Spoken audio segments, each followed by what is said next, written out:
parte de las curvas de deformación.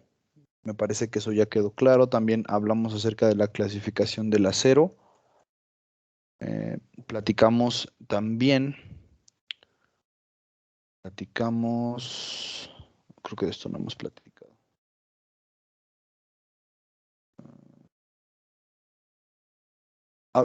Nos quedamos hasta aquí, me parece, hasta los elementos químicos que influyen en el comportamiento mecánico del acero. Estuvimos platicando que, pues evidentemente, el contenido de ciertos materiales químicos dentro de nuestro acero, pues va a influir en el comportamiento mecánico y por ende, pues es muy importante que ustedes cuando estén trabajando, pues revisen bien las propiedades químicas del acero, ¿vale? Eso es algo muy importante. Bueno, vamos a hablar un poco acerca de la soldabilidad. No sé si ya tocamos este tema de la soldabilidad. Pues precisamente la soldabilidad es el proceso que se lleva a cabo para unir dos piezas de acero a través de una soldadura. Dos tipos de procesos de soldado en la industria. El primero es el manual y el segundo es el semiautomático. Aquí está, semiautomático y automático. Bueno, son tres. Algunos de los tipos más convenientes para la soldadura de taller, mientras que los otros son más convenientes para la soldadura en campo. Hay que entender que nuestras piezas muchas veces van a ser prefabricadas o a lo mejor las conexiones ya van a ir preparadas, ¿vale? Cuando nosotros hacemos un diseño y disponemos de una cierta conexión o de una cierta unión entre piezas, lo más probable es que salgan del taller o las pidamos directamente en el taller ya con esas conexiones preparadas. ¿Para qué? Pues para que solamente lleguen las piezas al lugar en donde se va a construir y ya nada más se monte la pieza. Ya no tenemos que estar ahí soldando o pidiéndole a los soldadores que suban muy, muy alto para poder hacer ese tipo de arreglos, si se pueden prevenir desde un inicio. Si no se pueden prevenir desde un inicio o si va a haber a lo mejor alguna modificación, pues ahí tenemos que tener a los soldadores, pagar a los soldadores y que se haga todo en campo. Entonces depende mucho el tipo de soldadura que vamos a colocar ahí, ya sea si es en taller o si es en campo. Fíjense bien, en el manual de soldadura de la Sociedad Americana de Soldadura, que es la AWS, detallada de todos los procesos. Si nosotros, yo tengo ese manual, se los voy a pasar para que lo chequen también. Sobre todo cuando estemos diseñando conexiones, que va a ser nuestro primer procedimiento de cálculo, ¿vale? Ya estamos por entrar a los procedimientos de cálculo, tanto en análisis estructural como en estructuras de acero, ¿vale? Yo siempre prevengo solamente dos clases, pues a lo mejor teóricas, y conforme vayamos avanzando con los cálculos, pues ya se van despertando más conceptos teóricos que hay que cubrir.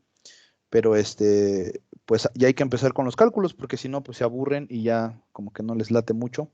Entonces, de una vez vamos a empezar con los cálculos la próxima clase. Y vamos a empezar con conexiones que van a estar a tensión. Y necesitamos checar este tipo de cuestiones de soldabilidad en las conexiones. Ahora, fíjense, es vital que el acero tenga una composición química que garantice la fusión del metal base con el metal del electrodo, sin la formación de grietas o imperfecciones similares. Yo no sé si ustedes alguna vez han visto una soldadura bien hecha, pero el cordón de la soldadura es algo que tenemos que cuidar muchísimo, porque ahí es donde va a haber concentraciones de esfuerzos, ¿vale? Generalmente cuando soldamos esas zonas, por cuestiones de temperatura, a lo mejor quedan ahí resentidas con algunos esfuerzos, además de que pues obviamente cuando hay un intercambio mecánico de elementos mecánicos en las estructuras, pues ahí es el punto en donde se van a empezar a concentrar los esfuerzos. Por ende, es muy importante que nosotros tengamos un buen soldador y podamos aprender cómo se revisa una soldadura, ya lo veremos en algún momento. Estas características se conocen como soldabilidad del acero. Ese es un tema muy sencillo, solamente lo estamos tocando como muy por encima. Les reitero, cuando ya estemos yo, pues ya lo tocaremos más a fondo. vamos a platicar un poco acerca de los grados y tipos de aceros estructurales, ¿vale? Ya habíamos hablado la clase pasada sobre la clasificación de los aceros. En este caso vamos a ver que además de esa clasificación que tienen los aceros, pues va a haber un grado, ¿vale? Un grado en los aceros. Es muy importante que lo empecemos a conocer, pues para poder pedir nuestro material, para poder saber con qué acero diseñar, etcétera, etcétera, ¿no? Un gran número de grados de acero estructural están disponibles para los perfiles, para las placas y para los perfiles huecos, tanto cuadrados como tuberías que están en el mercado. Los más importantes se discuten brevemente pues a continuación. Vamos a hablar ahora de grados de acero para perfiles y placas. La ASTM aprobó las normas para las placas y laminados en caliente. Esas placas o esos grados son el A36, el A572 y todos los demás que ven aquí, ¿no? El 240. Que nosotros vamos a tener más, a lo mejor a la mano, si lo podemos llamar de esa forma, va a ser el A30 y el A992, ¿vale? Los demás sí están disponibles en el mercado, pero a lo mejor son un poco más caros o a lo mejor son un poco más difíciles de conseguir o no están en una zona específica del país, o más bien están en una zona específica del país. Me ha tocado muchas veces, les reitero, que luego vamos a construir en zonas del país, por ejemplo, en Chihuahua me ha tocado en San Luis, me ha tocado en el Estado de México, en Morelia, me ha tocado que no hay ciertos tipos de perfiles. Entonces es muy importante pues que anticipemos el hecho de que si hay o no hay perfiles en la zona en donde vamos a construir, porque podemos diseñar muy padre, muy bonito, pero ya a la hora de que vamos a construir, pues la historia cambia, entonces eso tenemos que considerarlo, ¿vale? Por ahí hay un mapa eh, que está en la empresa en la que yo trabajo, ahí lo manejamos y nos dice más o menos en dónde están las acereras más importantes de México. Se los voy a pasar, yo creo que pronto. Pero pues no podemos pasárselos ahorita y que ustedes confíen ciegamente en ese mapa porque es una actualización del año pasado. Entonces, dentro de 4 años que ustedes estén trabajando ya, pues no sabemos si podemos hacerle caso a eso. Entonces, para que más o menos se den una idea y digan, ah, pues cuando salga tengo que buscar más o menos en dónde están estos grados de acero. Ahora fíjense, el ASTM, que es el A29 y el A709, es único, aquí está, y define los aceros aptos para la construcción de puentes. Fíjense que solamente los puentes se construyen con el 529 y con el 709, y los distintos grados de acero por debajo del 709 tienen equivalentes como el A36. Esto quiere decir que estos aceros son los aceros, pues a lo mejor podamos decir más finos en cuestión de construcción. El A529 y el 709 son aquellos que se utilizan para construcciones muy grandes o de alta importancia o de alto impacto, ¿vale? Entonces, para que vayamos pensando en ello. Vamos a hablar del A36, que les decía que es el más común, el que más nos vamos a estar topando. El A36 es uno de los grados de aceros primarios para todos los tipos de estructuras. Y aquí tenemos los esfuerzos de los que hemos estado platicando en clases pasadas. El esfuerzo FY, que dijimos que se llama esfuerzo de fluencia, y el esfuerzo FU, que es el esfuerzo último. Estos esfuerzos respectivamente para el A36 son 36 y 58 KSI, ¿vale? Nosotros no trabajamos en el sistema inglés y por ende pues vamos a trabajar en el sistema métrico decimal, que tampoco es el métrico decimal, ¿verdad? Pero vamos a trabajar en este sistema en el que estamos acostumbrados.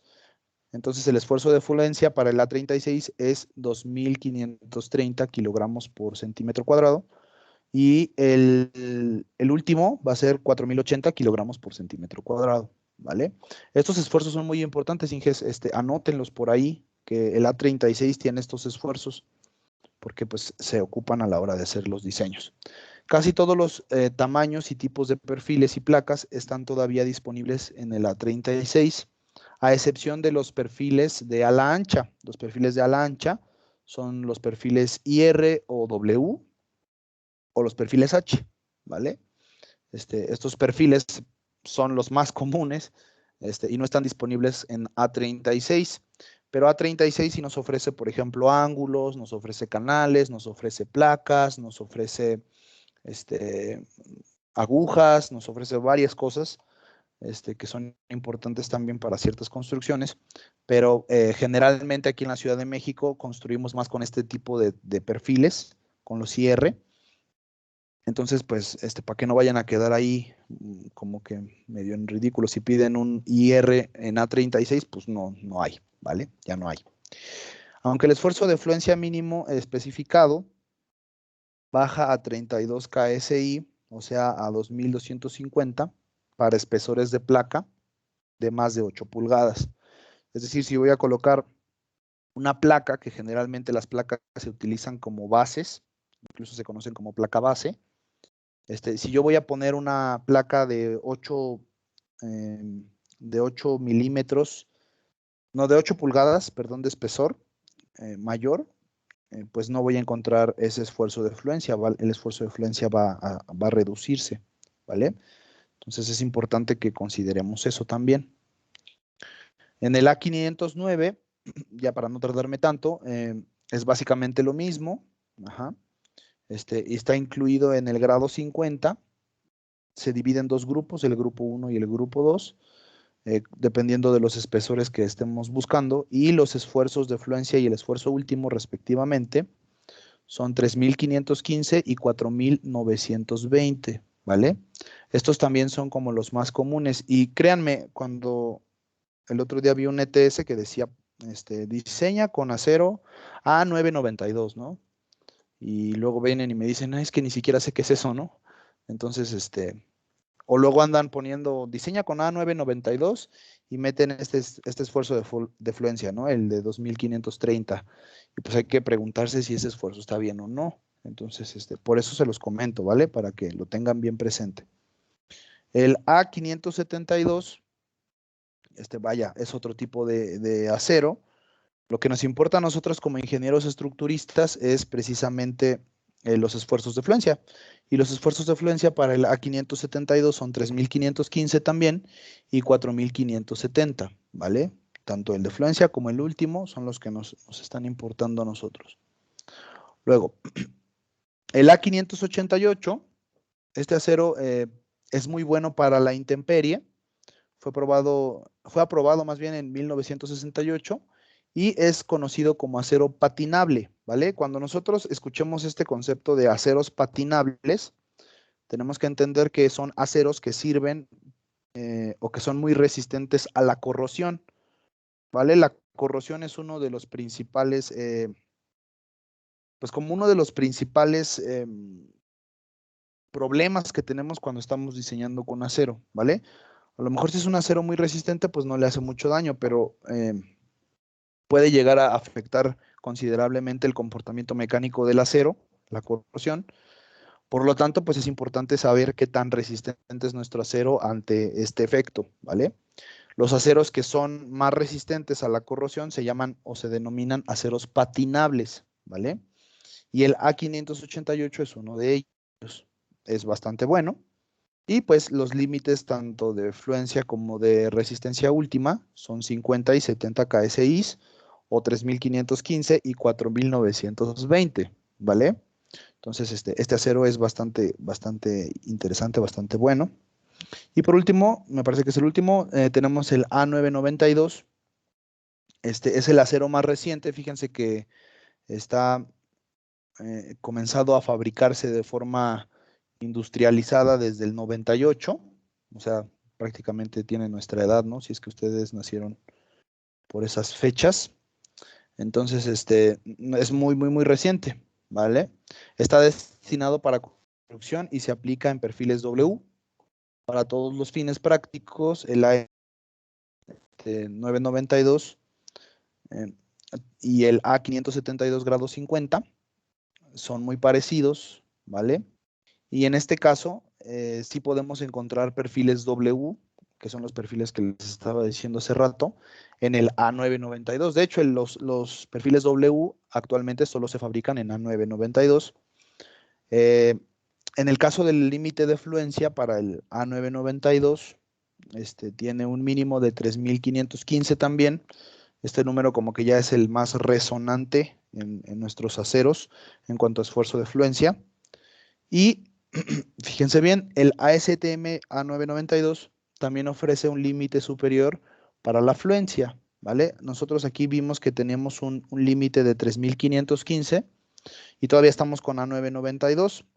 Si yo quiero a lo mejor un poquito más de fluencia, pues puedo pedir que me den una fluencia superior que va a ser de 4600. Fíjense que es bastante resistente este acero, ¿no? Muy resistente a la fluencia. Además de que, pues, tiene ciertas características importantes adicionales. Fíjense, la relación de resistencias FY entre FU no es mayor que 0.85, ¿vale? Y el equivalente de carbono no supera el 0.47%, ¿vale? Ese es un acero que no tiene tanto carbono. Este acero ha sido efectivamente producido en Estados Unidos, obviamente, porque Estados Unidos es el mero bueno en acero, y era entonces conocido como el A572G50 mejorado. Qué bueno que le cambiaron ese nombre, y solo le pusieron A992. El material también puede ser ordenado como A572 con requisitos especiales de conformidad con el AISC del Boletín Técnico número 3, ¿vale?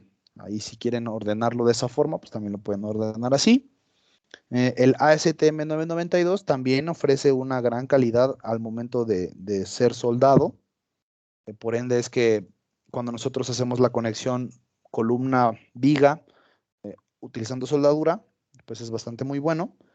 Y las características de ductilidad son bastante buenas también porque tienen menor contenido de carbono y mayor control del molibdeno, ¿vale? Entonces, en general, Inges, pues este es nuestro acero mero bueno. Con este vamos a estar trabajando prácticamente todo el tiempo.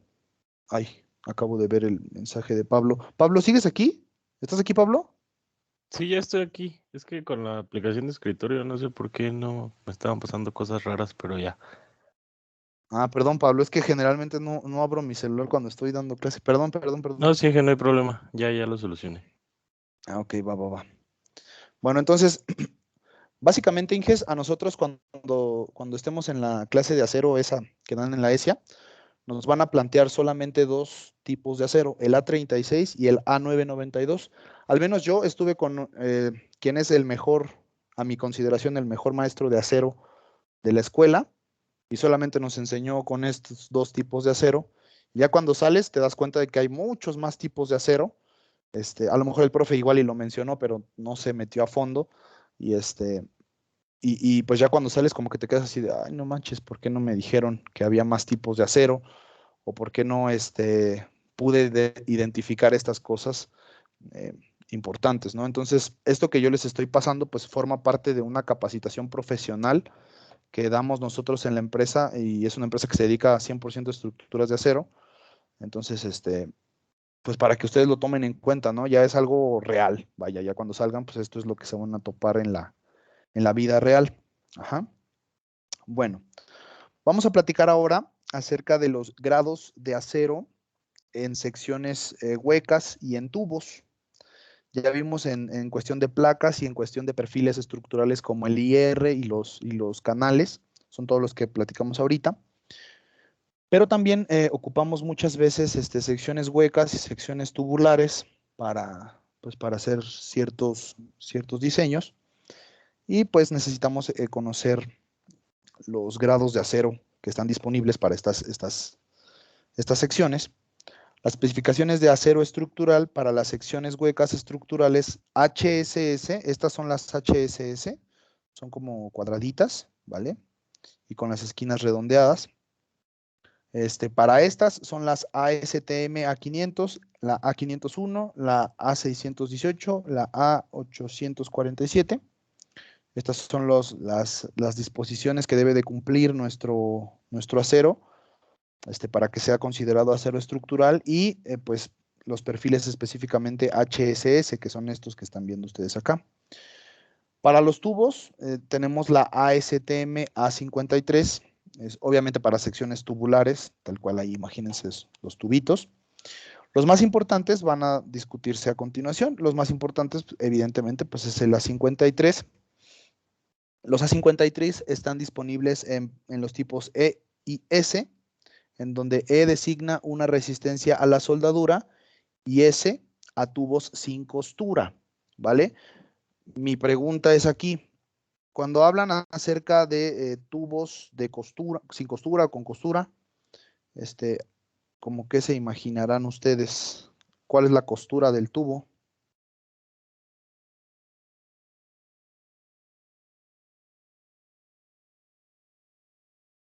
¿No? Imagínense que les digan, Inge, necesito 10 tubos cosidos, pero que sean cosidos, o que no estén cosidos. Ya los mandan ahí a comprar el material, o a revisar que el material que les traigan, pues sea ese. ¿Cómo saben que son cosidos o no cosidos? Bueno, lo explico, ¿va? Para que quede claro. Lo explico chido.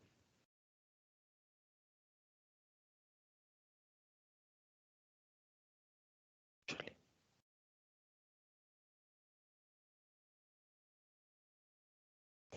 Ok, vamos a explicarlo por acá.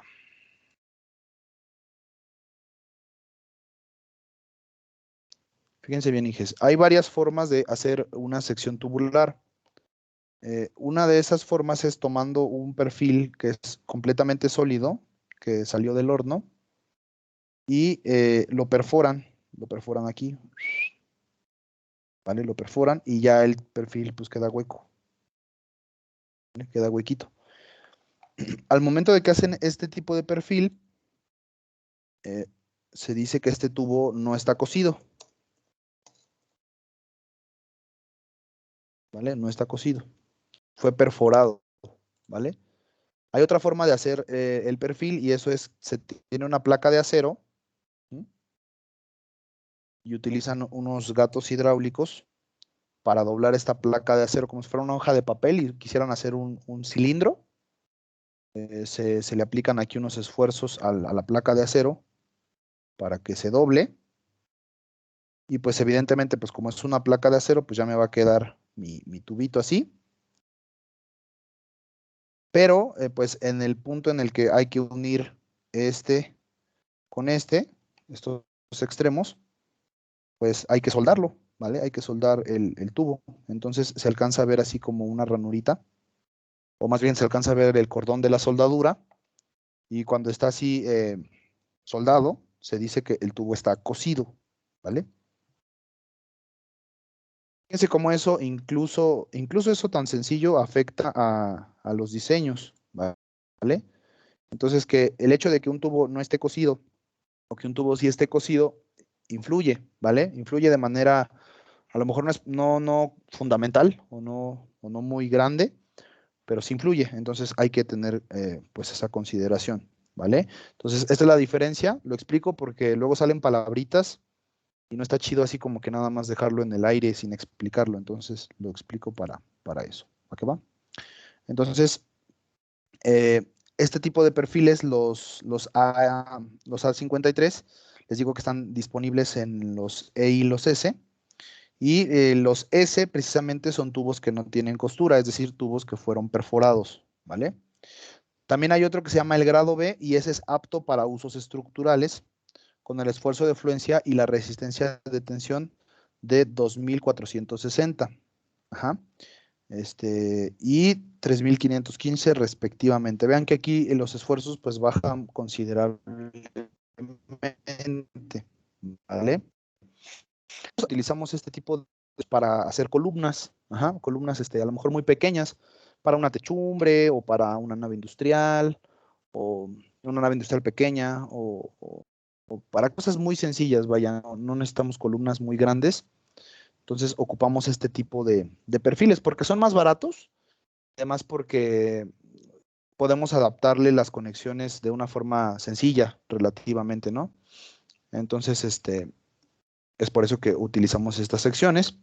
También está disponible el A500.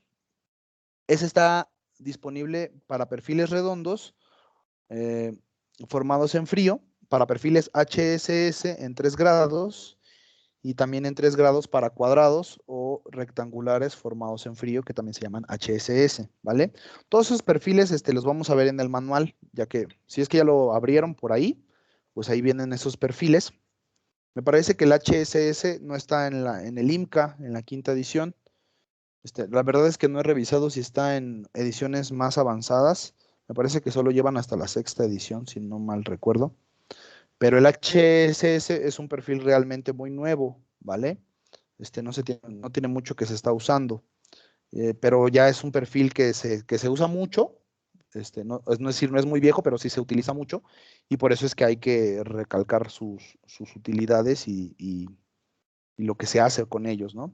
Las propiedades de los HSS, bueno, ya dijimos que cuadrados y redondos.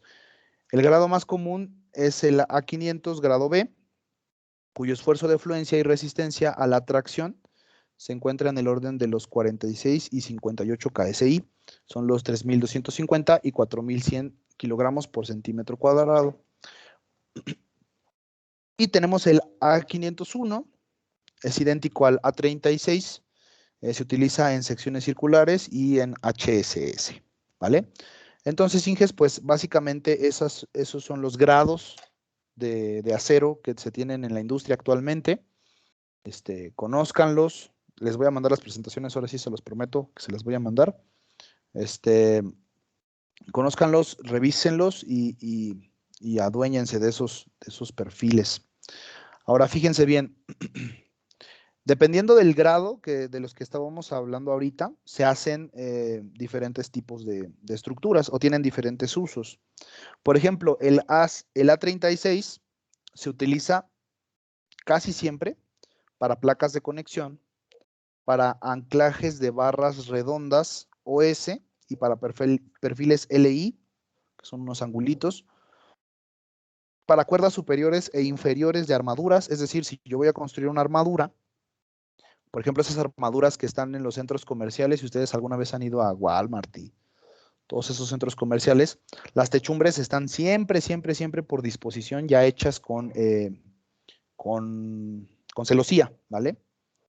Entonces, esa celosía está hecha con el A36, ¿vale? También tiene montantes y diagonales de armaduras, tiene largueros tipo joist, que son los que se utilizan en las naves industriales, y los contravientos, ¿vale? Entonces, todos estos perfiles o todos estos usos se le dan al A36.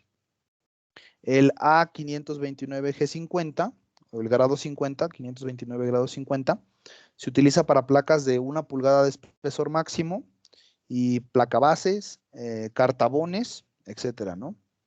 Para canales, para cuerdas de armaduras, para montantes y para contravientos laterales, ¿vale?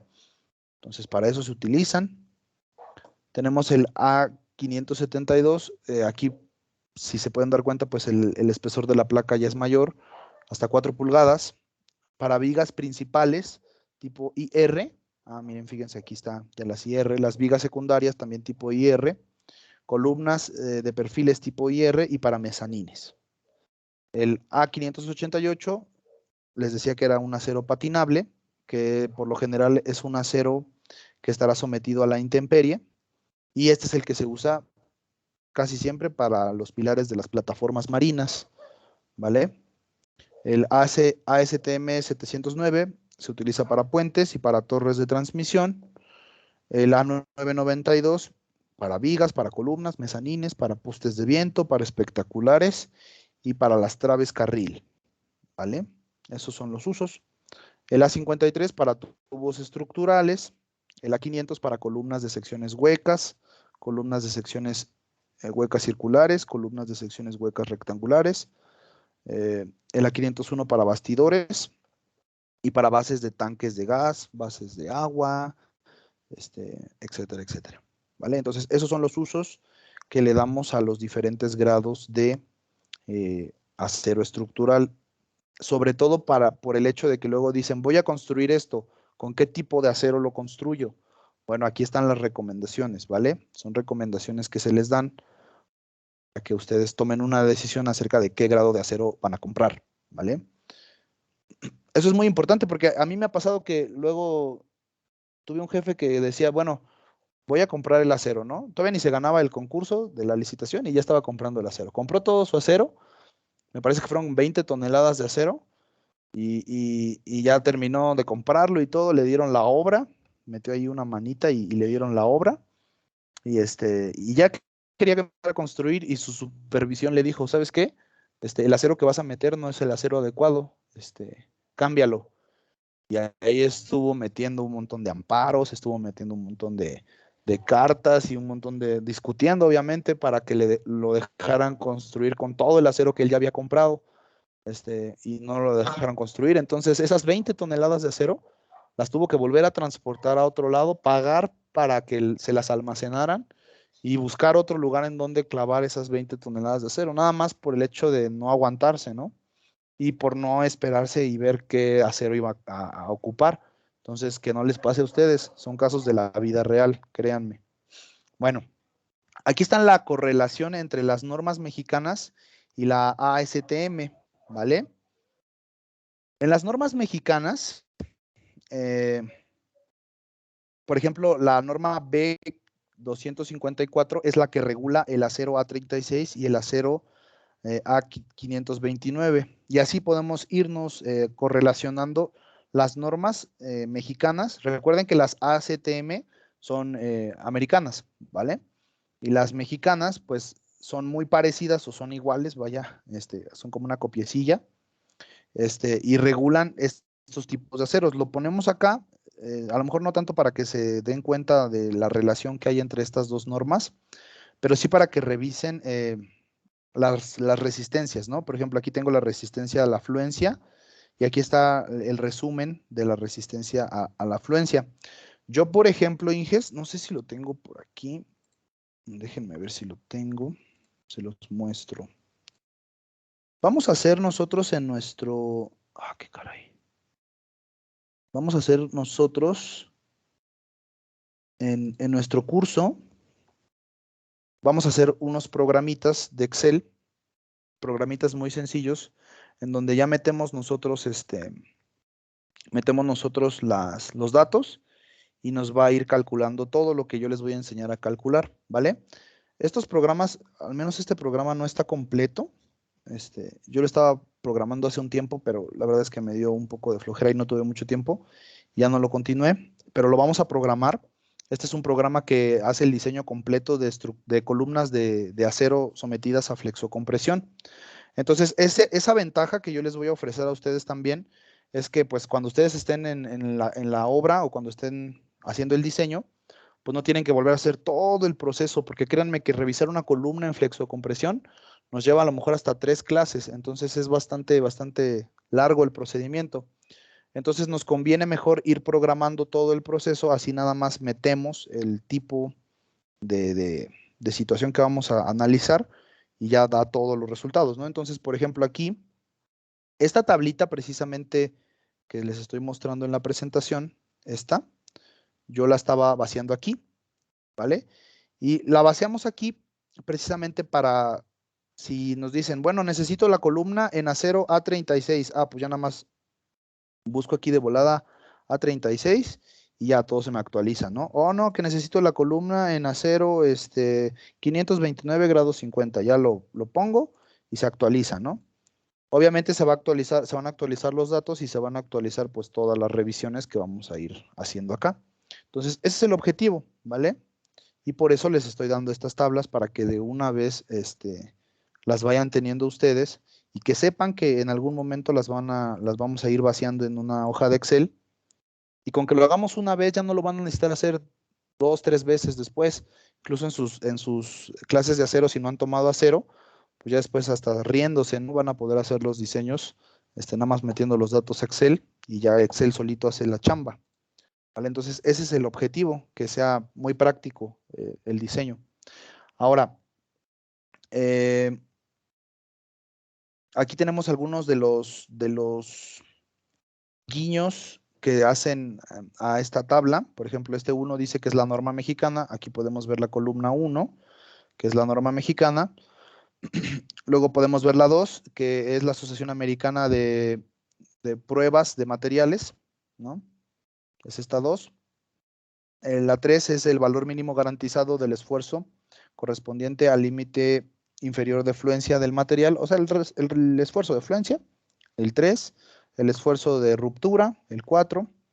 La ACTM especifica varios grados para el acero A500, aquí buscamos el acero A500, aquí está, tiene varios grados, y etcétera, ¿no? Aquí podemos ver todo lo que se refieren estos pequeños numeritos que están acá. Esta tablita pues se las voy a pasar y si no, pues pueden tomarle una captura ahorita y ya la tienen ahí, ¿va?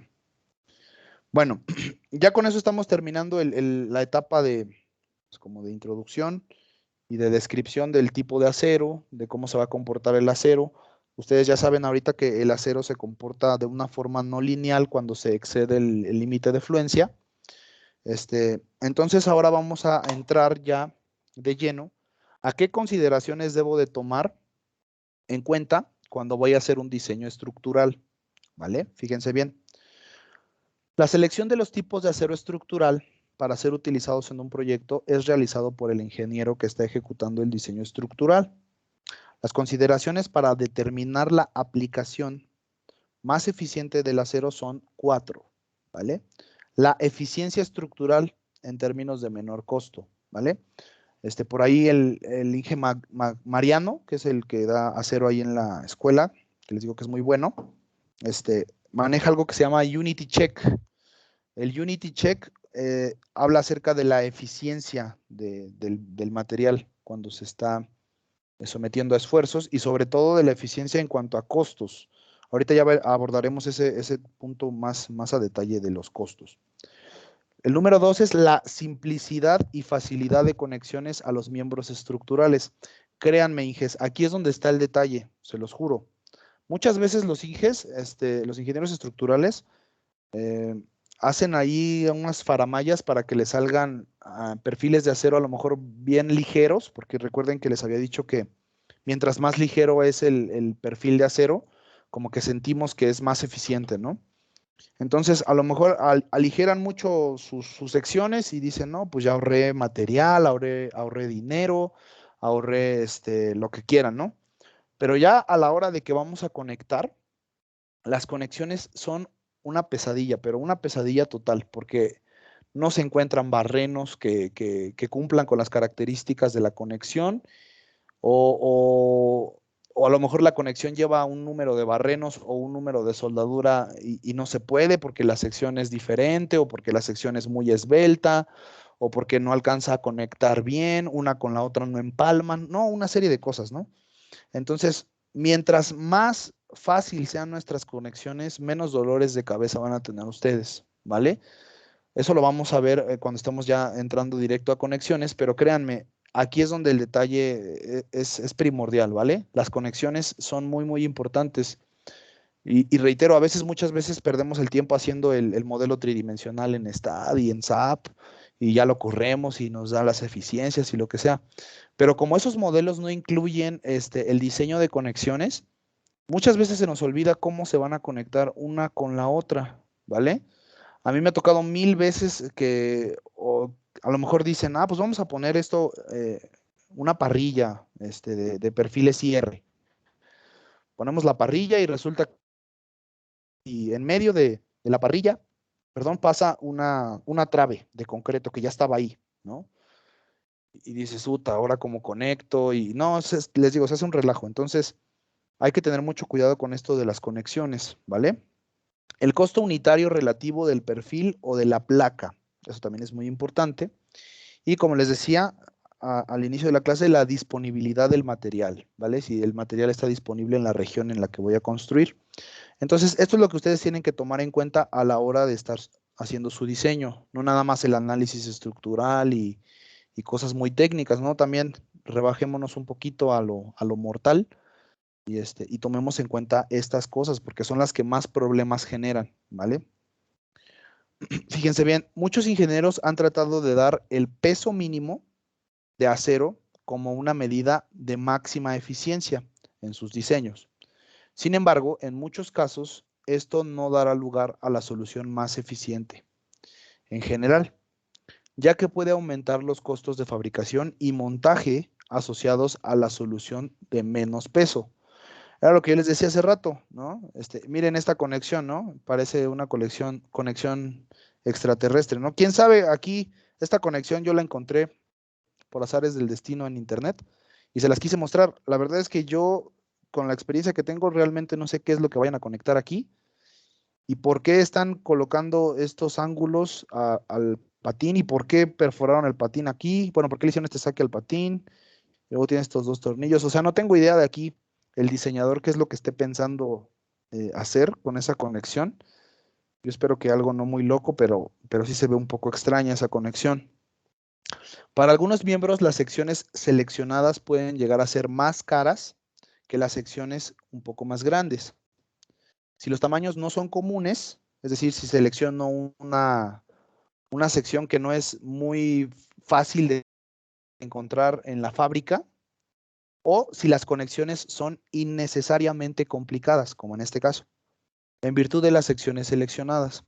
Entonces, aquí hay que tener mucho cuidado, Inges, mucho cuidado con esto de las conexiones, con esto de tratar de ahorrar, garantizando el peso mínimo, pero a lo mejor ni existe la sección que estamos construyendo, y entonces, pues ahí está el detalle, ¿no? Por ejemplo, a mí me ha tocado que me mandan proyectos y me dicen varilla del 2.5. En las tablas de varillas viene varilla del 2.5 o varilla del 5, pero no existe, o sea, es una varilla que si yo voy a cualquier lugar me van a decir, tú estás loco, ¿no? Aquí no existe esa varilla. Entonces, ¿dónde la consigo? Pues no sé, ¿me explico? Entonces, eh, hay que tener cuidado con ese tipo de varillas, con ese tipo de secciones que a lo mejor vienen en las tablas, pero en la realidad, en la industria, pues no se fabrican. Entonces, hay que tener cuidado. Ahora, selección de la sección. Fíjense bien, los perfiles de ala ancha, que son estos, son las secciones predominantes utilizadas para vigas y columnas.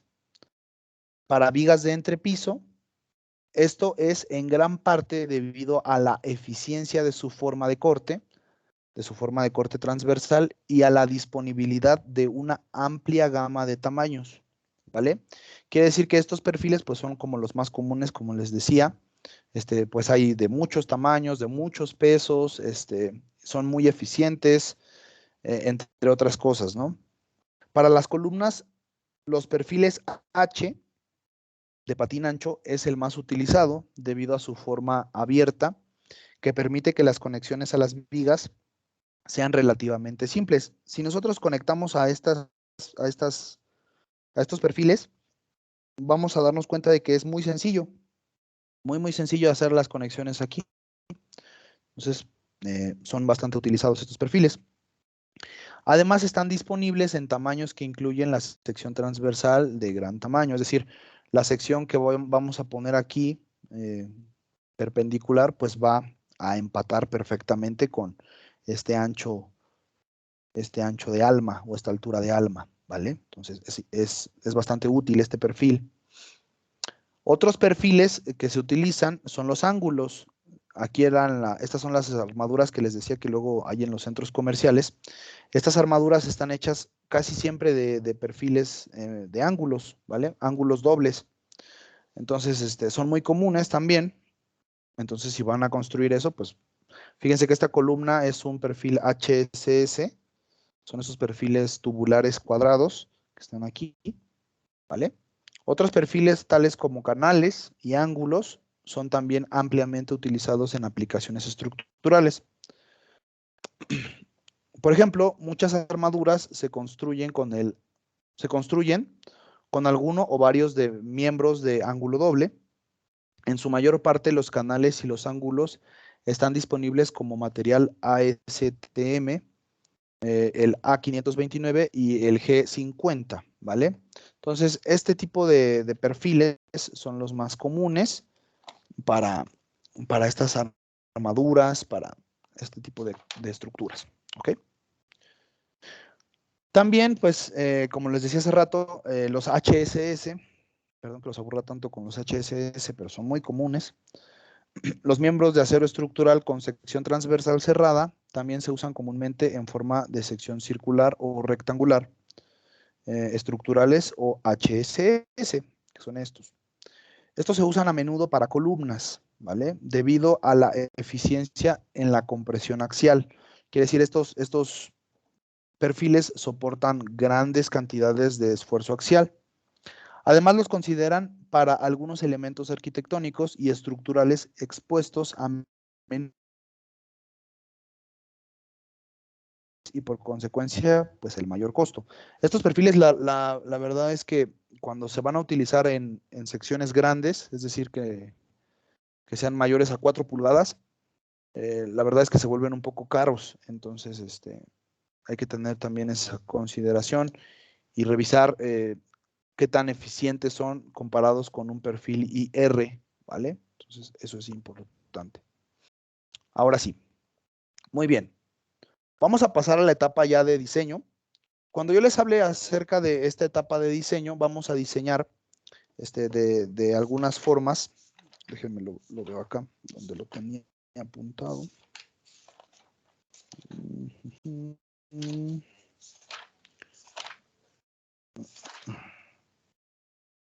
Acá andaba. Bueno, nosotros vamos a diseñar los miembros de dos formas. Ajá. Vamos a diseñarlos por esfuerzos y vamos a diseñarlos por capacidad de servicio. Antes de hablar de la capacidad de servicio o del estado límite de servicio, vamos a hablar del estado límite de falla o de los estados límite utilizando esfuerzos. Ahora, cuando nosotros diseñamos acero, hay dos criterios que tenemos que tomar en cuenta. Uno se llama ASD y el otro se llama LRFD, ¿vale? Vamos a explicar en esta clase qué son estos criterios y cómo se diferencian y cuándo usar uno, cuándo usar el otro, ¿vale? Entonces, fíjense bien. El cálculo de las cargas impuestas a los miembros en los marcos estructurales es típicamente hecho sobre la base de un análisis dimensional. Esto quiere decir que las cargas que vamos a colocar sobre una estructura dependen mucho de las dimensiones de esta estructura, ¿vale? Sobre todo, por ejemplo, las cargas de viento, todo este tipo de cargas dinámicas, dependen de la geometría de la estructura. Para los miembros que forman parte del sistema resistente lateral, es más común el análisis en dos dimensiones, ¿vale? Esto quiere decir que si yo tengo un marco, si yo tengo por acá un marco, un marquito como estos, pues este marco, pues obviamente no es un marco plano, forma parte de un sistema estructural tridimensional, ¿vale? Es solo que hacer el análisis tridimensional muchas veces es poco práctico, ¿vale? Poco práctico si lo que estamos revisando son los efectos laterales que va a tener la estructura. Cuando hablo de efectos laterales, estoy hablando de cargas que se están aplicando en sentido horizontal y por ende cargas que se van a generar debido a una excitación dinámica o debido a al viento o cosas de esas, ¿no? Cargas laterales, vaya, no estoy hablando de cargas gravitacionales. Entonces, cuando hablamos de este tipo de cargas, a veces es muy simple transportar estas cargas a un marco único, a este marco, por ejemplo, y pues hacer solamente el análisis de ese marco, ¿vale? Pero, ¿qué pasará si estas cargas son muy grandes y además son del tipo aceleración en la base? Se genera una aceleración en la base debido a una señal sísmica,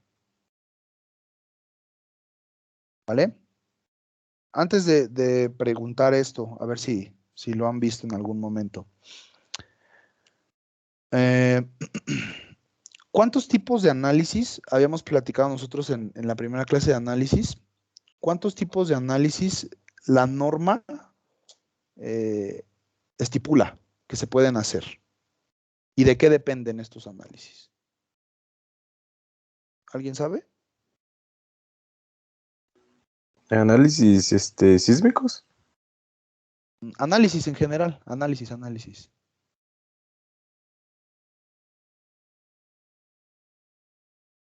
O sea, sí hay sísmicos, pero no necesariamente sísmicos, sino análisis en general. Porque, por ejemplo, hay estáticos también, ¿no? Estático y dinámico. Ok, muy bien. Estático y dinámico. ¿En dónde están? ¿En dónde los podemos encontrar esos análisis? En las normas técnicas, Sí, pero ¿en cuáles? las de sismo. Ok, sí, en las de sismo. Perfecto. Vamos entonces a las normas de sismo. ¿Va que va? Vamos a las normas de sismo. Ah, creo que las tengo por aquí. Este show.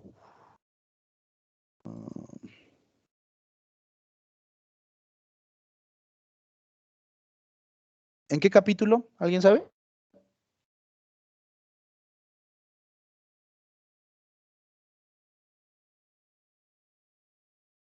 A ver si tengo las de sismo. Aquí están.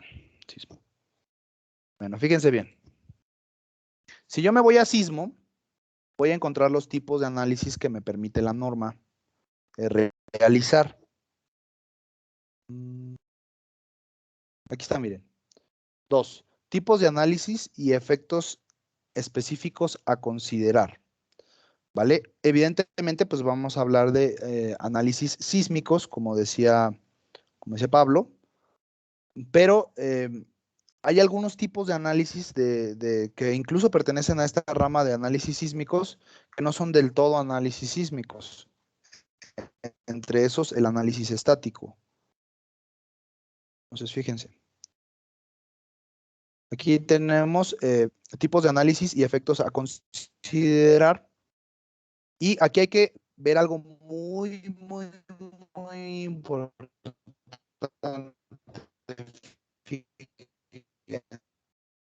Dice, con excepción de los casos, análisis modal espectral, un tipo de análisis. Entonces, fíjense, cuando nosotros hablemos de análisis, hay un análisis también en las normas de mampostería, ¿vale? En las normas de mampostería dice que hay un análisis que se llama análisis estático o análisis gravitacional, ¿vale? Es ese análisis que los pusieron a hacer ustedes en sexto semestre, en donde los ponían a hacer cargas, bajadas de cargas y no sé qué tantas cosas, ¿no? Entonces, en cuestión de métodos de análisis,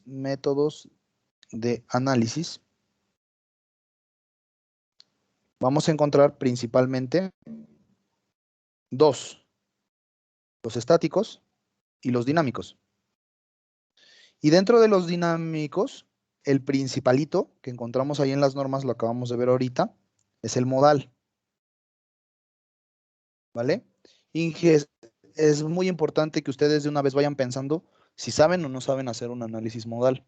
Yo sé que no todos están en noveno semestre, pero los que ya pasaron por allá, tienen que poner específica atención en el análisis modal, ¿vale? Y los que apenas van para allá, pues de una vez les voy diciendo que existe algo que se llama análisis modal y que es muy, muy importante, muy, muy, muy, muy importante. Ahora, descrito en el capítulo 6, ¿vale? Entonces, si tú quieres ver qué es esto de análisis modal, pues te vas al capítulo 6 y lo lees, ¿no? Luego, el método estático del capítulo 7, fíjense que aquí dice, es aceptable cuando se cumplan los requisitos establecidos en ese capítulo. Y aquí quiero poner un especial énfasis en el capítulo 7, ¿vale? El capítulo 7 nos habla acerca de un método que se llama método estático. No sé si alguien sepa qué es este método estático o cómo se hace el método estático. Sí, Inge, justo lo Ajá, estoy viendo en concreto. Bueno, lo acabamos de ver ya. ajá, ¿qué es lo que se hace, Pablo?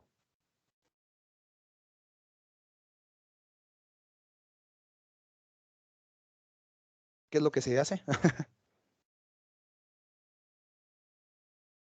Pues se saca la fuerza lateral que genera el sismo en cada nivel y luego el cortante basal. Este, Exactamente. Ujú. sí, pues eso, pues todo es con las fórmulas que da ahí el reglamento y con las consideraciones de irregularidad o si la estructura es de ductilidad baja, media o alta y todo eso. Ok, perfecto. Sí, muy bien, Pablo.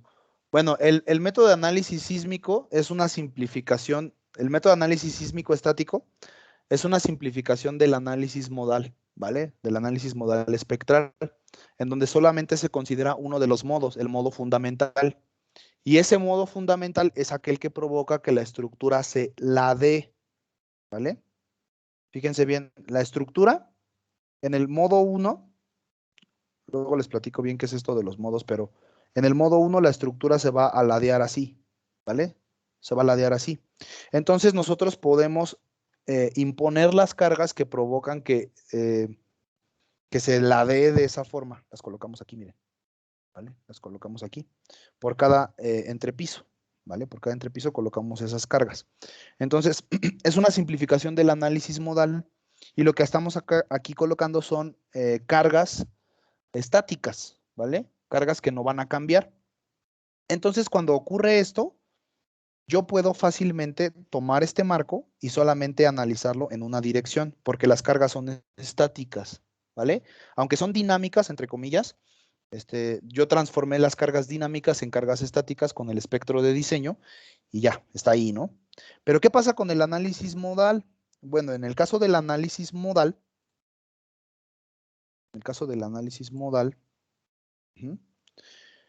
lo que se está metiendo es una señal sísmica, ¿vale? Se mete una señal sísmica aquí en la base. Miren, les quiero mostrar.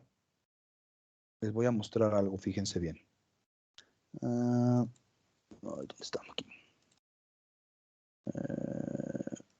Creo que aquí, sí. Bueno, esta es la señal sísmica del sismo del 85. Aquí está, ¿vale? Esta es la señal sísmica del sismo del 85. Esta señal sísmica se induce en la base de la estructura, ¿vale? Aquí, como se ve aquí, ¿vale? Se induce en la base de la estructura y la estructura ya no sufre estas deformaciones que están aquí. La estructura sufre deformaciones que ni se imaginan. Fíjense bien. Se las voy a mostrar. Nosotros hacemos un modelo con elemento finito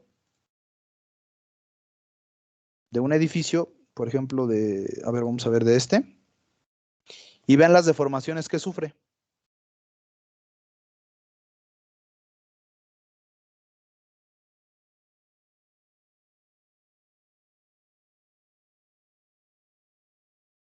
Vean, por ejemplo, aquí viene esta deformación. Obviamente las deformaciones están escaladas a 1000, pero vean cómo se está deformando esta placa, ¿no? O sea, lo que está recibiendo aquí el edificio es esta señal sísmica, ¿vale? Entonces, cuando se está recibiendo una señal sísmica de este estilo, a mí no me conviene, Inges, utilizar este criterio. Pues nada más agarro un cacho del marco y con ese, de una vez. No me conviene, porque las deformaciones son impredecibles. O bueno, se pueden predecir, pero es muy difícil. Vean el estado de deformaciones de esta cosa. Modos de deformación. Y se puede ver aquí tan solo cómo se están deformando pues todos los entrepisos, ¿vale? Esto ocurre cuando metemos la señal sísmica. Eso es lo que se debería hacer en las estructuras, meter la señal sísmica. Sin embargo, pues estos métodos son más refinados, requieren más análisis y pues no todo el mundo lo sabe hacer, la verdad. Entonces, se recurren a métodos más simples como el método de análisis estático, que es el que estamos revisando por acá, ¿vale? Y después del análisis estático, fíjense bien, para edificaciones que excedan los límites de altura indicados en la tabla 2.1.1, deben verificarse el diseño estructural con un análisis dinámico no lineal paso a paso, ¿vale? Este es el análisis dinámico más completo que nosotros podemos mencionar, ¿vale? El no lineal paso a paso, porque aquí se considera la no linealidad de la estructura, ¿vale? Es decir, se va a considerar las deformaciones que va a sufrir después de sufrir los esfuerzos de fluencia, en el caso del acero, ¿no? Por ejemplo. Entonces, vean que para edificios muy altos, aunque sean regulares, para edificios de más de 120 metros de altura, ya no podemos meter un estático, meter un modal, ya no se puede. A fuerzas necesitamos meter el no lineal paso a paso.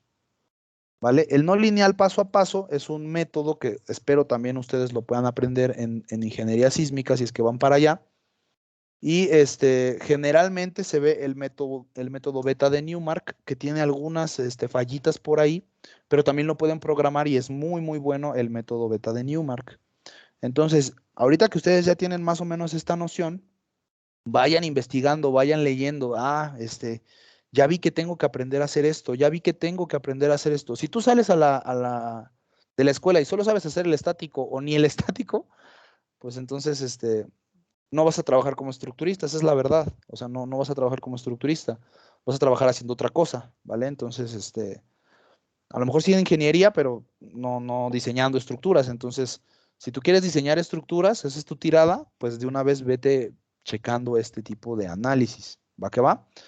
Se los digo porque a mí me hubiera gustado que alguien en séptimo me dijera, no nada más está este análisis estructural, hay otros. Entonces, pues ahí ya hubiera considerado cambiarme de carrera, ¿verdad?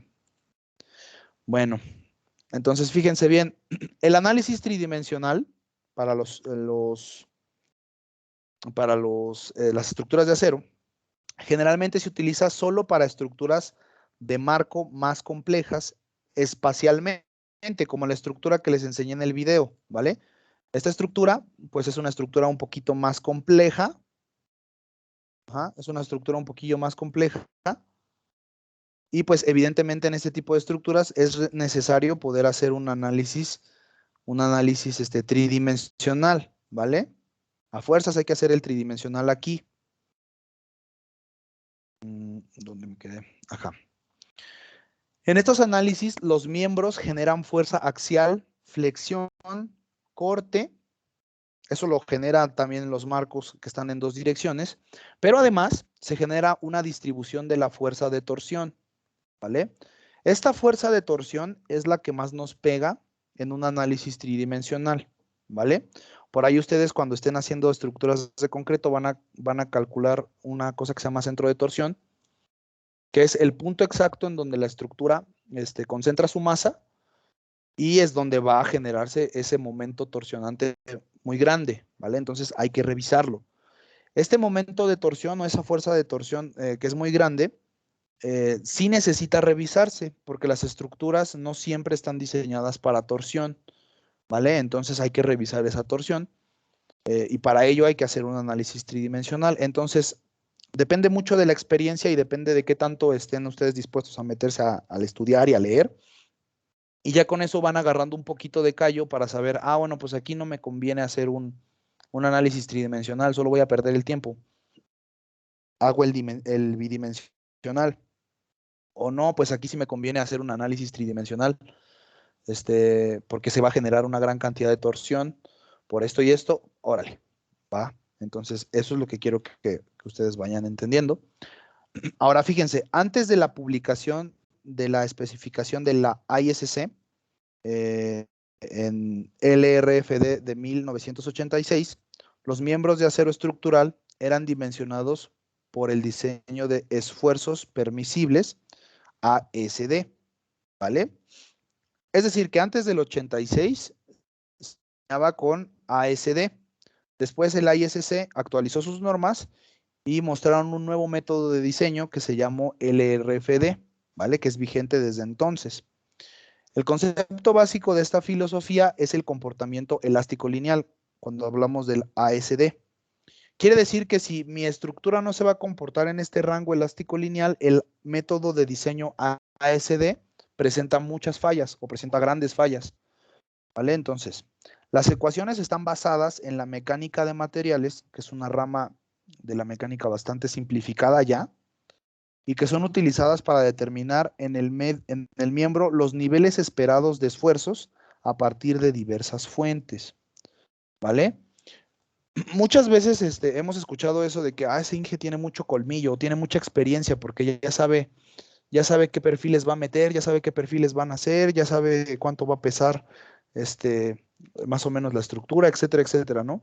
Yo estaba diseñando apenas un Walmart y me dijeron, Inge, pero si este peso está muy sobrado, está pesando 200 kilogramos por metro cuadrado, alguna cosa de esas. Y yo dije, ¿cómo sabes que está muy sobrado? Me dijo, es que pues aquí ya cuando estamos en la obra, ya sabemos que debe de pesar como entre 150, 160 kilogramos por metro cuadrado, la construcción. Y dije, órale, esta garrilla la agarraron cuando se empezó a diseñar con el ASD. ¿Por qué? Porque se diseñaba con un cierto rango y de ese rango, como que hagan de cuenta, como que no pasaban de ese rango, ¿no? Ellos decían, la estructura prácticamente ya se va a comportar así, ¿no? Ya ni siquiera a veces hacían los cálculos, ¿no? Ya sabían cómo, era un copy paste, ¿no? Aunque estuvieran construyendo en diferentes partes de la República, ya era con el ASD. No quiere decir que el ASD sea un mal método de diseño, ¿vale? Pero se estima un nivel de esfuerzo esperado, es decir, ya sabemos más o menos las dimensiones que nos van a salir, los esfuerzos que nos van a salir, las cargas que tenemos que combinar, las combinaciones de cargas, etcétera, etcétera. Ya lo sabemos, ya nos está ahí llegando la intuición, por así decirlo, ¿vale? Ahora, con la llegada de este nuevo método de diseño que se llama LRFD, el diseño de elementos de acero se basa en los procedimientos resultantes de tensiones y estado límite, ¿vale? Este es un enfoque más racional para el diseño, ya que aborda directamente la respuesta de los miembros y las conexiones a un nivel de carga que satisfaga el estado límite de seguridad. Vamos a explicarlo a lo mejor de una forma lo más práctica que se pueda. Cuando yo tengo un edificio, sobre todo de acero, cuando yo tengo este edificio de acerito,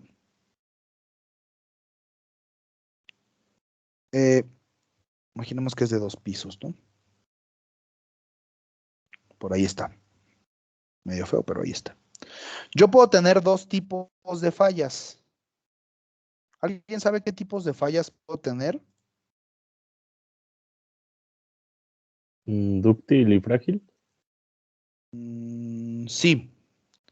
Sí, pero no. Si falla, por ejemplo, esta columna. Si falla toda la columna, toda, ¿qué pasará con la estructura? O si fallan estas 2 columnas, ¿qué pasará con la estructura?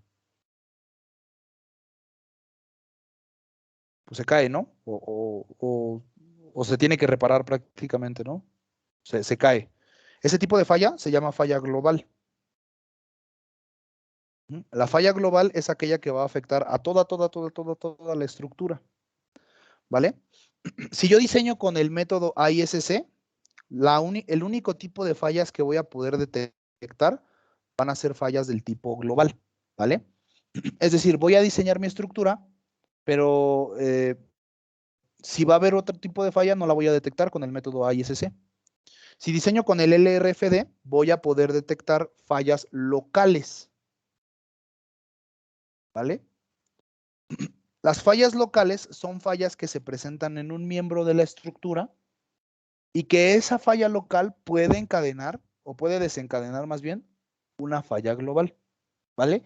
Casi todas las fallas globales empiezan por fallas locales y eso era lo que no se entendía antes de que empezara este criterio, ¿vale? En los aceros se tiene muy presente el hecho de que existen fallas locales, ¿vale? Cuando hablamos de fallas locales, miren, fíjense, les voy a poner acá. Fallas locales, ¿no? En acero. Fallas locales en acero. Vamos a ver si ahí encontramos unas imágenes. Si no, se las pongo para la próxima clase. Miren. Esta es una falla local, ¿vale? Aquí podemos ver que el patín se está deformando muchísimo, ¿vale? El alma, perdón, se está deformando muchísimo. Ajá. Eso no va a afectar a mi estructura de forma global, pero sí va a provocar ciertos efectos que son importantes que tengamos que tomar en cuenta, ¿vale? Porque pueden desencadenar una falla global, ¿vale? Aquí vemos, por ejemplo, esta estructura o estas estructuras que están sufriendo un cierto tipo de pandeos que se llaman pandeos locales, ¿vale?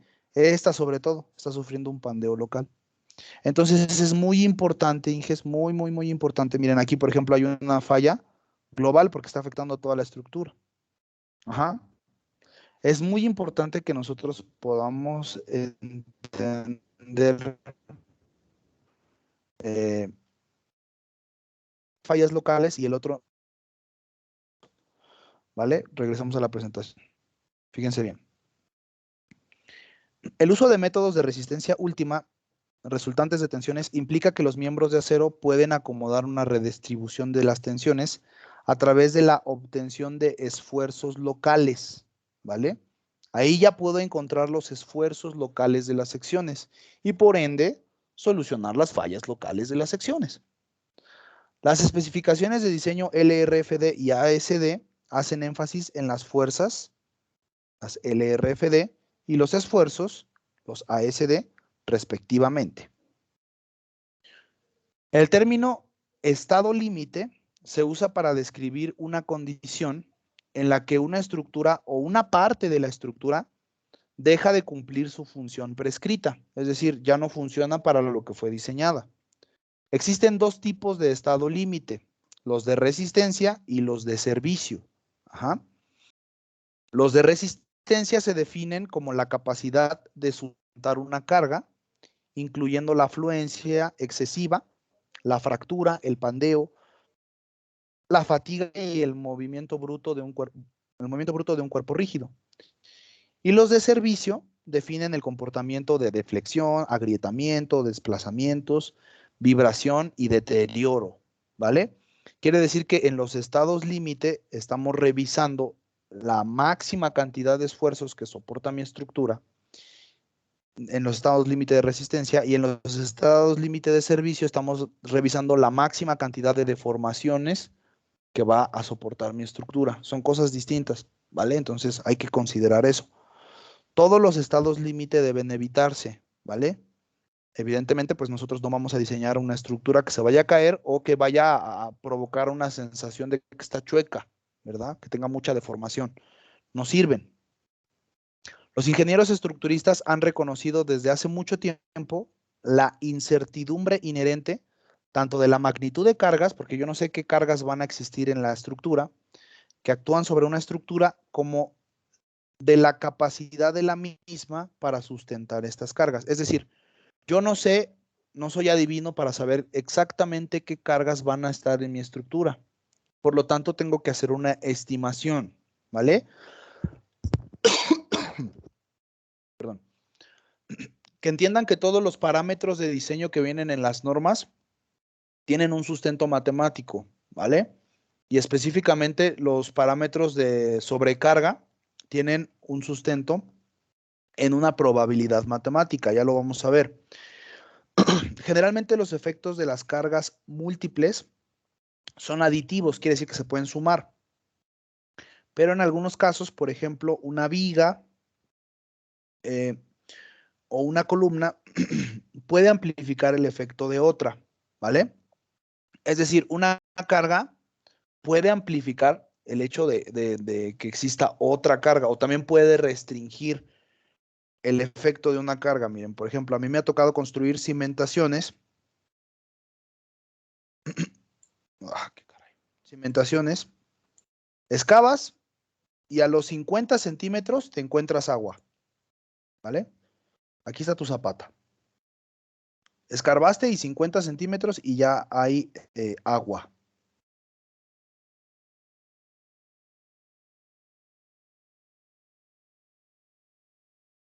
Ahora pregunto, Inges, ¿ustedes creen que el agua afecte a la cimentación? Y si sí la afecta, ¿en qué sentido la afecta? ¿Qué va a provocar que haga la cimentación? En este caso.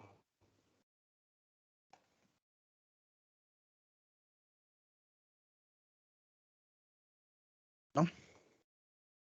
Bueno, pues aquí se provoca un efecto de flotación, ¿vale? Quiere decir que el agua va a tratar de hacer que esta cosa empiece a flotar. Entonces, mientras más carga coloque yo acá, es más beneficioso para la cimentación porque el efecto de flotación se reduce, ¿vale? Este efecto de flotación va acompañado con un efecto de volteo que se genera en la cimentación. Entonces, fíjense que acá lo que estamos hablando, de lo que estamos hablando acá en las cargas, es que una carga puede amplificar el efecto de otra, pero también puede reducir el efecto de otro efecto o de otra carga, ¿vale? Entonces, eso es lo que tenemos que tener en cuenta también. En el método de los casos, en el mejor de los casos, el efecto combinado de las cargas múltiples en relación con un estado límite específico o modo de falla se puede describir con una función de densidad de probabilidad matemática. Además, el estado límite estructural puede describirse con otra función de densidad de probabilidad matemática. Es decir, que la probabilidad de que mi estructura sufra un cierto tren de cargas, la tenemos que considerar, ¿vale? Eso ya está considerado en los manuales de diseño, entonces pues ya a nosotros no nos toca nada más que cumplir con los manuales de diseño. El margen establecido entre la resistencia y la carga en los casos reales tiene como objetivo reducir la probabilidad de falla, dependiendo de las consecuencias de falla o falta de servicio. La pregunta es, ¿cómo vamos a lograr este objetivo? Cuando generalmente se dispone de información insuficiente, es decir, yo no sé qué cargas vamos a colocar ahí para una descripción completamente matemática, ya sea de la carga o de la resistencia. Yo no sé qué cargas ponemos, ni tampoco sé exactamente así, con ojo cerrado, qué resistencia va a tener mi estructura. Entonces, fíjense, el LRFD es un enfoque y el ASD es otro, pero ambos tienen como objetivo obtener un margen numérico entre la resistencia y la carga que conduzca a una probabilidad aceptablemente pequeña de una respuesta estructural inaceptable, ¿vale? Es decir, ambos criterios a lo que nos van a llevar es a la menor probabilidad de que la estructura se comporte de una forma inaceptable. Ambos tienen ese objetivo. Ahora, hay dos diferencias notorias entre el método LRFD y ASD. La primera tiene que ver con el método que se usa para calcular las cargas de diseño, ¿vale? El cálculo de las cargas de diseño, pues es todo una labor que hay que considerar, y no se hace como con el LRFD y el ASD no son iguales. La segunda diferencia tiene que ver con el uso de los factores de resistencia. Este factor de resistencia para el LRFD y este otro factor para el método ASD, ¿vale? Me parece que este es psi y este es omega, ¿no? Entonces, así más o menos va la cosa. Con ambos ASD, los valores esperados de las cargas individuales, es decir, la carga muerta, la carga viva, la carga de viento, de nieve, etcétera, se estiman primero exactamente de la misma manera de lo que le requiere la especificación aplicable. A estas cargas se les denomina cargas de servicio o cargas de trabajo, ¿vale? Es decir, se estiman las cargas de acuerdo a los reglamentos que estamos obedeciendo en ese momento para el diseño de la estructura. A esas cargas se les van a llamar cargas de trabajo. No se han factorizado todavía las cargas. Las diversas combinaciones de estas cargas, que posiblemente ocurran al mismo tiempo, se agrupan, ¿vale? Consideramos, por ejemplo, que la carga muerta, la carga viva y la carga accidental van a estar ocurriendo al mismo tiempo y calculamos la probabilidad de que eso pueda pasar. Luego, consideramos que la carga viva máxima, la carga viva muerta y la carga, y a lo mejor un efecto por temperatura, ¿no? Van a ocurrir al mismo tiempo y calculamos la probabilidad de que eso pueda pasar. Es decir, para cada caso específico de agrupación de cargas, calculamos la probabilidad de que eso pueda ocurrir. Ajá. El mayor grupo de cargas o la mayor combinación lineal de cargas en un grupo se usan entonces para el análisis y el diseño, dependiendo de si lo hacemos por el LRFD o por el ASD. En el caso del ASD, lo único que hacemos es sumar las cargas, así tal cual, sumo las cargas, lo vamos a ver ya. Y En el caso del LRFD, tengo que hacer otra operacioncita por ahí que se llama combinación lineal, ¿vale? Hago una combinación lineal y calculo la combinación, vaya la redundancia, y ya entonces con esas cargas utilizo el análisis, hago el análisis y el diseño. En ambos métodos, las cargas individuales, ya sea la carga muerta, viva y ambiental, se estiman exactamente de la misma manera. Después de estimar las cargas individuales, el siguiente problema es seleccionar la combinación más desfavorable de cargas que pueda ocurrir al mismo tiempo y que deberá usarse para el análisis y para el diseño. En el caso de la combinación LRFD, estamos diciendo que se forman grupos posibles de cargas de servicio y cada carga de servicio se multiplica por un factor de carga que es normalmente mayor que 1. Entonces, en los vamos a multiplicar por un factor de carga. La magnitud del factor de carga refleja la incertidumbre de esa carga específica. Es decir, yo no sé qué tanto va a aumentar la carga viva máxima, entonces la multiplico, la calculo y luego la multiplico por 1.3 y digo, pues hay un 30% de probabilidades de que la carga aumente, ¿no? Ahí está. La combinación lineal resultante de las cargas de servicio en un grupo, cada uno multiplicado por su respectivo factor de carga, se va a llamar carga factorizada, ¿vale? Nosotros diseñamos con cargas factorizadas, Inges, no con cargas nada más sumadas. Supongo que eso ya lo saben. Los mayores valores determinados de esta manera se usan para calcular los momentos, los cortantes y otras fuerzas en la estructura. Y pues aquí está el criterio LRFD. Vamos a multiplicar por un factor de reducción la resistencia nominal de un miembro y eso tiene que ser mayor o igual a la fuerza factorizada calculada en el miembro. La fuerza factorizada se va a llamar RU y la fuerza o la resistencia multiplicada por el factor de reducción se va a llamar RN. ¿Vale? En el caso del ASD, las cargas de servicio generalmente no se multiplican por factores de carga, más bien se acumulan, tal como estén, se suman, para diversas combinaciones factibles y los mayores valores obtenidos de esta manera se usan para calcular las fuerzas en los miembros. Estas fuerzas totales no deben ser mayores que las resistencias nominales de los miembros divididas por factores de seguridad apropiados. Entonces, en este caso, en el caso del ASD, no voy a multiplicar, sino voy a dividir, ¿vale? En forma de ecuación se puede expresar de esta forma. La resistencia nominal del miembro dividida entre un factor de seguridad tiene que ser mayor o igual a la fuerza calculada en el miembro y listo, ¿vale? Entonces, en el caso anterior se incrementaba la resistencia nominal y en el caso siguiente se disminuía la resistencia nominal, ¿vale? Entonces, esos son los criterios ASD y los criterios LRFD, ¿vale? Ahora, ¿cuándo los uso? ¿Cuándo uso LRFD? ¿Cuándo uso ASD? Vamos a suponer una relación de carga viva con carga muerta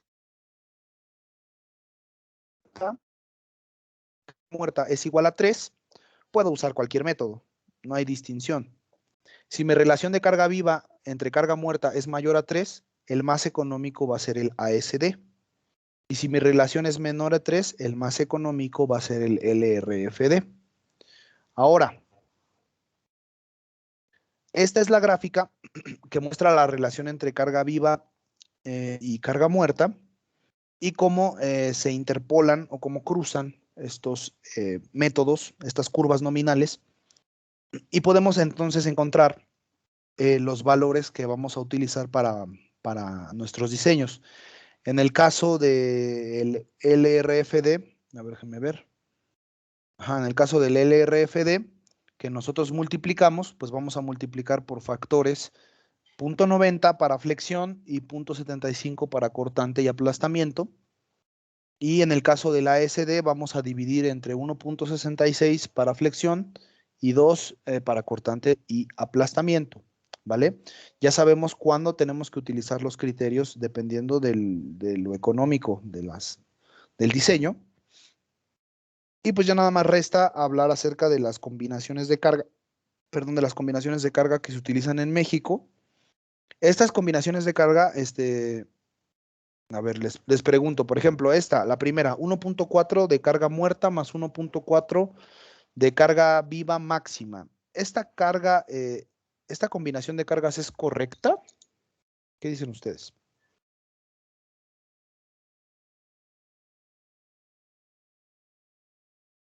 ¿Se han visto esas combinaciones o no saben? ¿O no las han visto? Esa nunca la había visto, profe. ¿En dónde están las combinaciones, Pablo? En el reglamento. ¿En cuál?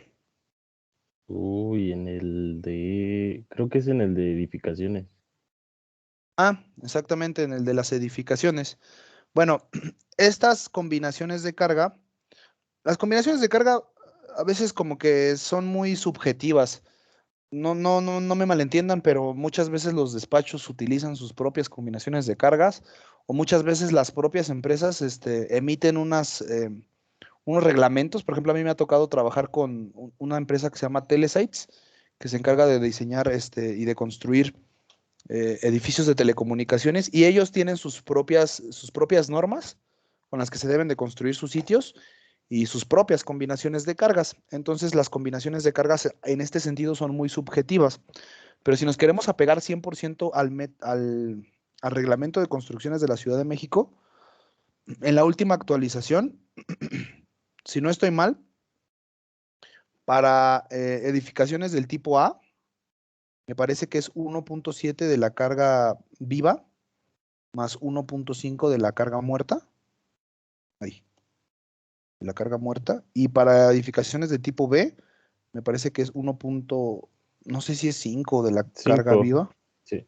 Y y 1.3. 1.3 de la carga muerta, ¿no? Entonces vean que, por ejemplo, estas combinaciones pues son las que obedecen a las normas técnicas complementarias del 2020, de hecho ya creo, ya se ratificaron en el 2020, si no pues en el 2016, ¿no? En el 2017, perdón. Entonces, estas combinaciones que yo les presento acá son las combinaciones que supuestamente uno de los manuales que son con los que vamos a trabajar dicen que son las combinaciones más comunes. Estas dos primeras son las dos que acabamos de verificar que no son así, pero las que siguen, pues sí son las combinaciones para sismo, por ejemplo, 1.1 de carga muerta más 1.1 de la viva accidental más 1.1 del sismo en dirección X más el 30% de la dirección Z y así se van, ¿no? Entonces aquí hay otro tipo de combinación para cuando hay un volteo, vamos a revisar una cimentación y necesitamos considerar el volteo y aquí hay otras combinaciones para revisión de flechas, etcétera, etcétera, ¿no? Y reitero, las combinaciones de carga son muy subjetivas, ¿vale? Sí se tienen que apegar a un cierto reglamento, pero pues también ustedes tienen que pensarle ahí tantito el coco y darse cuenta de si esas combinaciones son las más desfavorables o no, ¿vale? En el caso de las combinaciones que se utilizan en Estados Unidos, son estas que están acá, según la DIP y según el DFCR, que están acá, en donde pues aquí están los criterios, la carga muerta, viva en techos, de nieve, porque ahí sí se considera la nieve, el viento, el sismo, etcétera, ¿no? En nuestro reglamento también en el criterio para las edificaciones también consideramos nieve y consideramos granizo, pero solamente pues en casos específicos que menciona ahí la norma. Ahí habría que echarle un vistazo para cuando ya hagamos algún ejercicio. Estas son las combinaciones que se utilizan en Estados Unidos. Y pues los códigos de diseño que vamos a nosotros revisar, que usamos aquí en México. El reglamento de las construcciones, obviamente, pues ya no va a ser el del 2004, va a ser el del 2020. También las normas técnicas complementarias van a ser las del 2020. El manual IMCA, que vamos a usar la quinta edición. El manual de CFE, que vamos a usar la edición 2020. Y estas normas que pues no nos van a servir para nada, ¿verdad? Más que para revisar ahí algunas especificaciones de los materiales. Y en el caso de los códigos de diseño estructural empleados en Estados Unidos, pues vean que sí son bastantitos. Incluso les decía que pues para las soldaduras hay códigos específicos. y pues los vamos a comparar, ¿vale? Lo estábamos platicando el otro día, Gustavo y yo, no sé si esté por ahí Gustavo, pero me estaba diciendo, ¿a poco los códigos de diseño de Estados Unidos fueron copiados por los códigos de diseño de México, ¿no? Es decir, México le copió a Estados Unidos en sus códigos de diseño. Pues la realidad es que sí, ¿vale? Si nosotros ahorita vemos el manual IMCA y las normas de la ISC, pues vamos a ver que son idénticas, o sea, están ordenadas prácticamente incluso de la misma forma, ¿no? Entonces, obviamente se llega a un acuerdo con este tipo de norma, pero pues vamos a ver que estamos diseñando prácticamente para las condiciones de Estados Unidos. Entonces, pues hay que tener eso en mente a la hora de estar diseñando. Si yo no encuentro algo en las normas, porque me ha pasado también varias veces que quiero diseñar algo y no sé cómo se hace y lo busco en las normas, si no lo encuentro en las normas de México, pues váyanse a las normas americanas. Yo les voy a pasar las normas americanas, y vamos a trabajar con ellas, ¿vale? Entonces, no sé si tenía que agregar otra cosa. No, hasta ahí. ¿Vale? Entonces, esta es la última clase que vamos a ver, por así decirlo, teórica. La próxima clase vamos a empezar ya con diseños de estructuras en tensión o de elementos en tensión. Necesito que pues ahí tengan a la mano su calculadora y todas esas cosas. Y pues ya vamos a empezar con todos los diseños, ¿vale? Entonces, no sé si hasta aquí haya alguna duda o alguna pregunta, algo que no se que haya quedado claro. ¿O todo bien? ¿Sí, todo bien?